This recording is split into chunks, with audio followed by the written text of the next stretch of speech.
Hi there everybody. So in today's video I have this mini R50, and basically what is happening is when the car reaches temperature, the expansion tank here starts bubbling up a little bit, like it's boiling, and then it goes all the way up and it starts coming out. The coolant starts coming out, and then the fan kicks in, and then it goes back to normal. So I'm not entirely sure what is going on, because I thought this problem was related to my heater matrix, because I had cold air coming into the car, and when I changed the heater matrix, this seemed to have settled a little bit, but it clearly hasn't. Or maybe it has, I'm not entirely sure. But the fan comes on.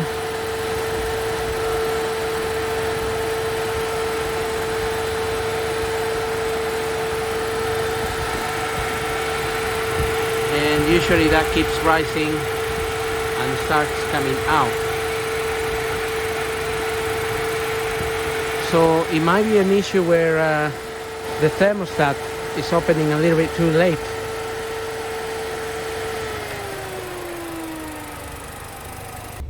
So the temperatures reach 112 degrees. Thermostat is open and my fan is come on. And now temperature is going down. However, I think that temperature may be a little bit too high, because the water in the expansion tank starts going up a little bit too high and boiling a little bit. So I think I need to start looking into, I'm gonna have to change the thermostat on this car. Okay, so I've been investigating a little bit more about my coolant boiling up a little bit and coming out. And although I thought there's something wrong with the thermostat, I also discovered that my fan, the fan only works on the fast speed, and it doesn't actually work on the slow speed.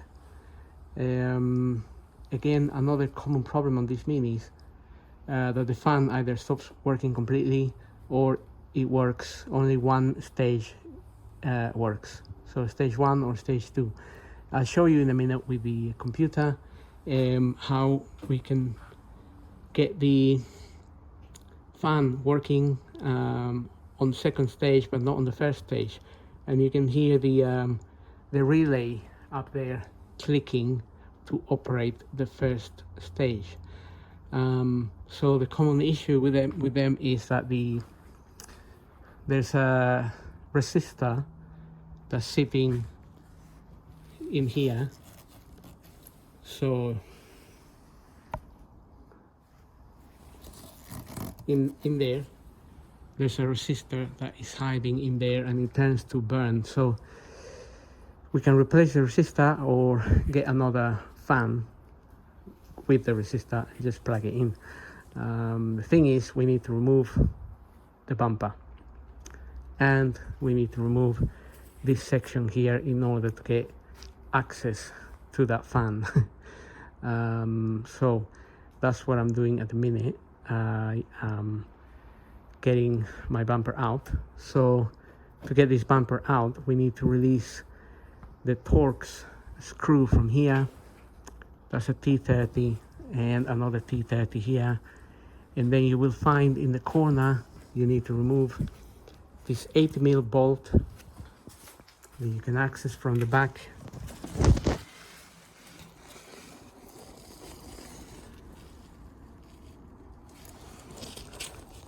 So we have two 8mm bolts here. We have that one there, and the one I showed you, which is up there. So you can access both of them through this hole, So the 8mm will be straight up there and the other one on this way. And I already removed this side and it's already got my bumper already quite free. But then we need to go ahead and remove all the bolts that are holding the bumper at the bottom. And in this case, I can see they're all different ones. So this bumper may have been out at some point, but I can see most of them seem to be 10mm bolts. So I will go ahead and remove all these 10mm bolts and these odd ones, and the other side of the bumper. So that way, we have an idea of what you have to remove, and then we'll probably have to disconnect. Well, we have to disconnect the indicators in order to take this out, but gives you an idea of what to do. So that's what I'm gonna do now. Just one thing to bear in mind while you're removing those 8mm bolts, they are very corroded. So I'm going to tap my tool in there.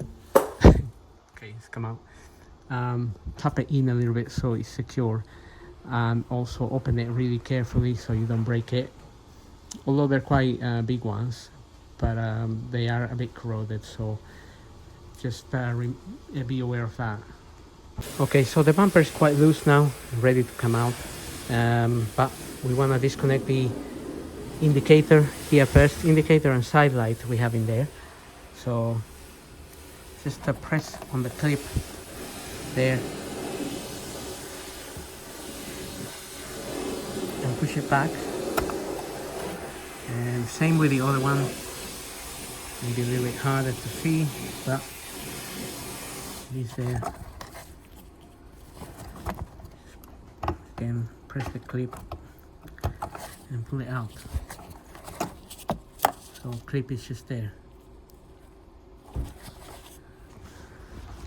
Now this bumper will most likely come out in one piece. Oh, now I have one more thing there, the temperature sensor.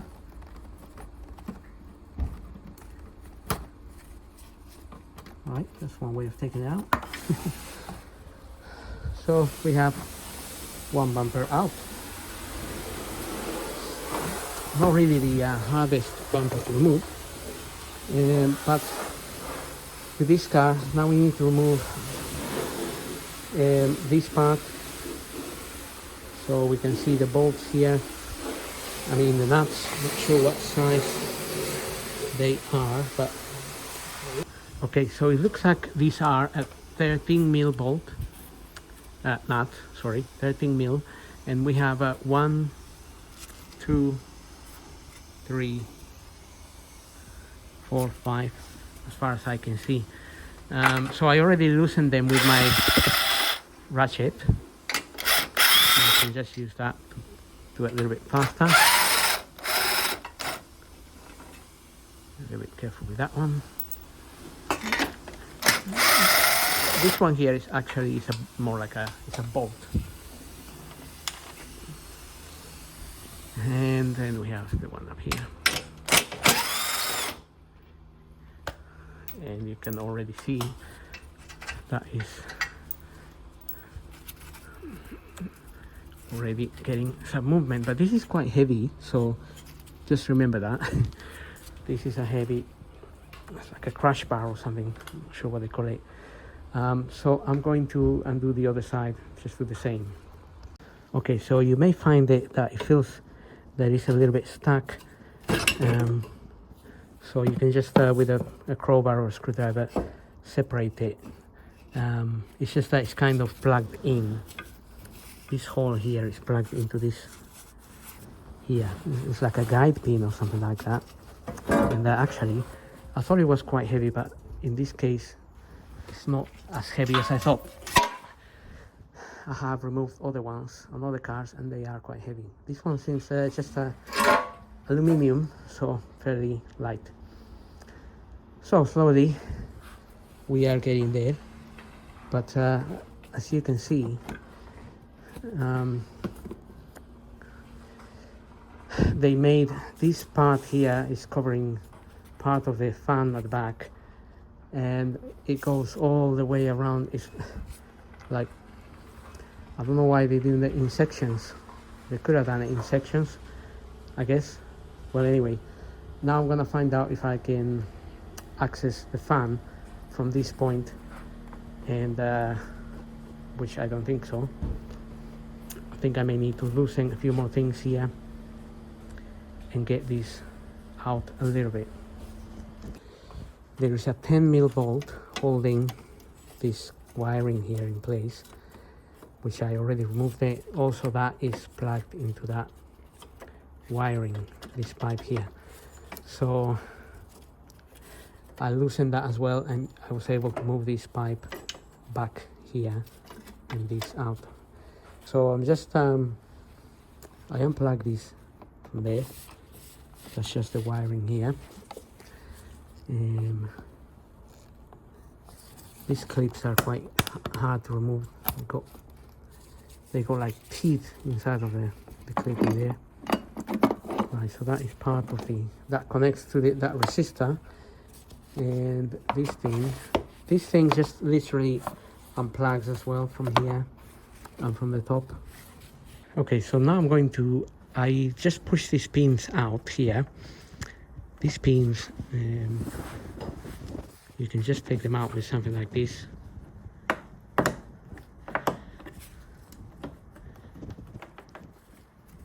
Hopefully they come out. And that bit as well.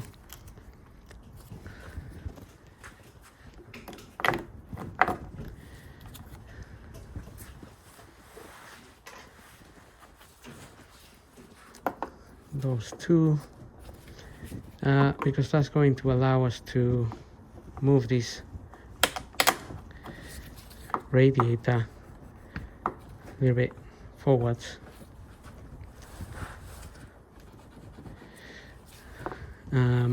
We have the coolant hose there, so we just want to be a little bit careful.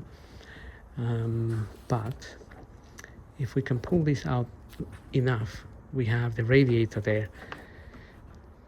I mean, we have the fan just sitting behind the radiator. So let me have a look at how we can move this forwards a little bit more. Okay, I discovered how we can move this forwards easier. So basically you have to disconnect the coolant pipe here. I just put a pair of pliers there to avoid losing much coolant. Some will come out because it's coming out of the radiator end. The other thing, this cable is obviously plugged into certain areas, so release all of them, including this one here, because that is gonna put tension and you won't be able to pull this as much.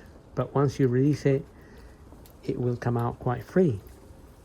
And so really, we didn't really have to release those plastic clips from these mud guards. Really, we could have left that there, because this is not coming out. What's actually coming out is just this part here. Now it's loose enough. I think I'll be able to get that radiator out of there, or you can still lift this old heat thing here. Is mounted on here on both ends. Could always lift it up a little bit and bring it out a little bit more. However, I do have a feeling I'll be able to do it from there, but we'll see. And that cable is connected to the radiator, so we have to unplug this. But before I unplug this, I wanted to show you with the computer that the fan is working on one stage only. So I made the decision to just go ahead and fix the fan, because I'm pretty sure that's what's wrong with it. In another case, you would really, if you suspect something else like a relay, you can hear the relays clicking when you operate operate them with a computer. So if you didn't hear them clicking, then you can look more a little bit into the fuses and into the relays. However, it's not difficult to see here. It's clearly shown in here the relays for the fan and the relay and the fuses for the radiator fan. So there's another one there, another one there. So you can easily check your fuses. I did actually check my fuses and they are okay. And obviously if the fuses were not okay, I don't think the relays would be clicking. So now I'm going to show you with the computer how it's working and then go ahead and remove this. Okay, so I'm just getting into the component activation here. And I'm gonna go to general, and then it says here electric fan stage 1. So I'm gonna try to switch that on. Now I could hear the relay, I hear the click, and now it's gone off, but the fan didn't come on.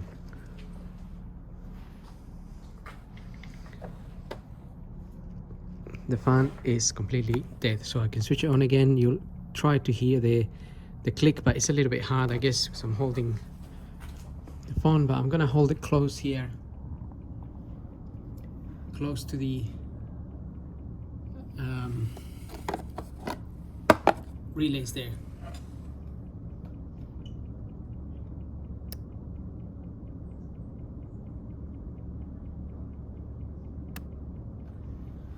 So maybe you hear that.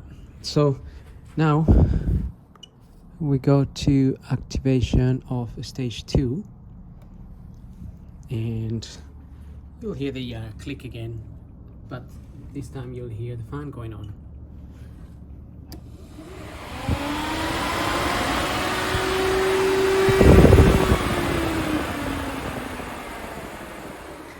So there we are. So as far as my diagnosis is, that's my diagnosis.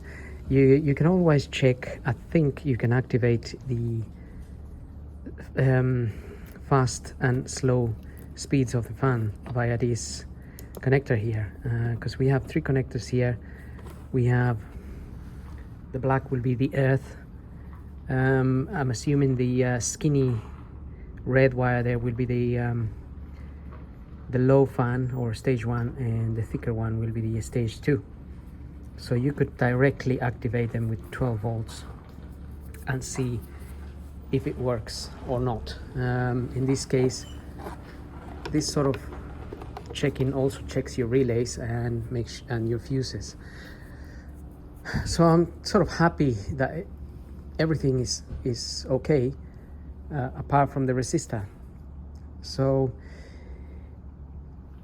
I may actually just fit. I have a second-hand fan with a resistor, and on that fan, on this fan, I've ordered a resistor. So on another video, maybe we'll have a look at how to replace it and hopefully get it working. But in this particular one, I have a second-hand fan with the resistor, and I'm gonna fit that because I need to. This car is going on Monday, and I need to finish it, so I haven't got time to be waiting for a resistor or another second-hand part or whatever.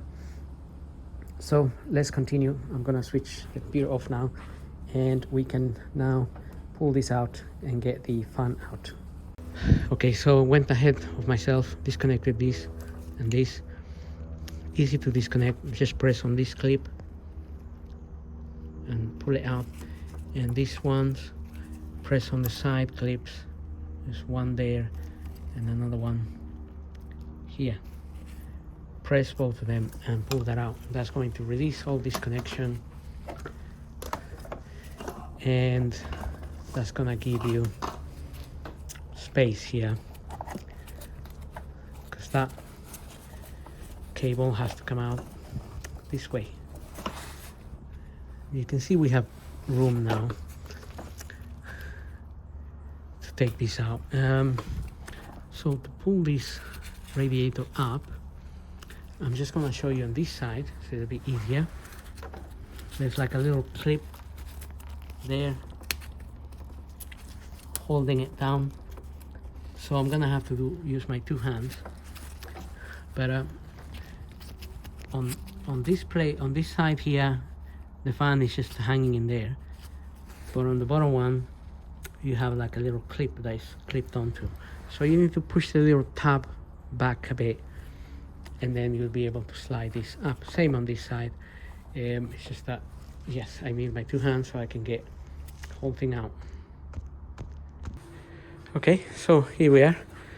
Finally, we are able to get it out, sort of. Getting a little bit stuck here and there, so again, 2 hands, always better than 1, but that's the fan coming out. So I'm just gonna take it out now, and we can, this can interfere a lot, so make sure you take out that cable. So there is our lovely fan causing trouble, because when that low fan doesn't work, the car tends to, it doesn't actually get to overheat, but it does a little bit, where you can see the coolant starts boiling in the expansion tank, and also it starts coming up and it comes out of there, and then the the second stage of the fan comes on and it cools down the system, and then everything settles. But as a result of that, this expansion tank can crack in time, so better to get it sorted before that happens. Although those expansion tanks are cheap, but whether we can be causing all the damage, we don't know, so better avoid that. So I'm gonna leave this to one side. I'm gonna use the other one I have, and we'll fit that one and test the low and fast fan. Okay, so this is the other fan I have. This is the bad one. That resistor has seen better days. Or that, I mean, this is part of the resistor here. That's the other one, which I'm sure is working. Just don't know how long it will last, but for now, it's gonna save me, because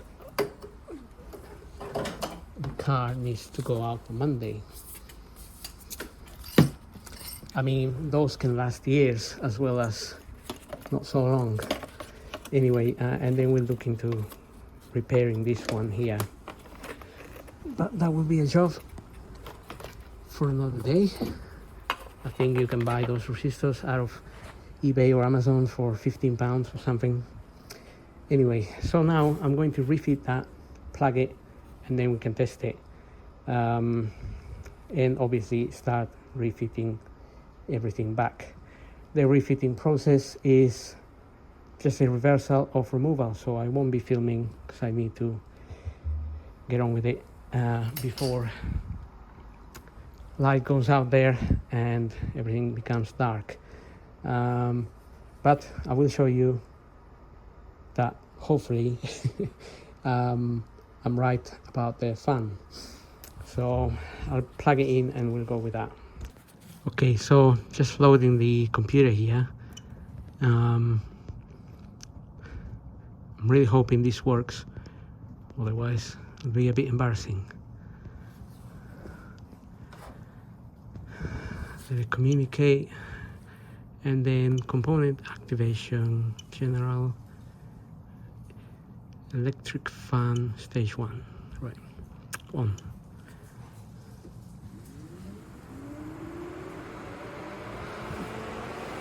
So you can hear that. So I'm gonna do it again.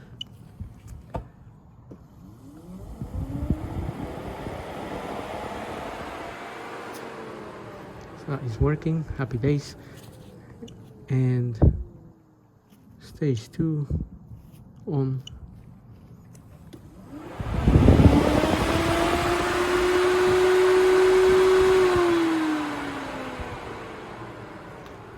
great. So I'm really happy with that. I got that working. I went ahead while the computer was switching on.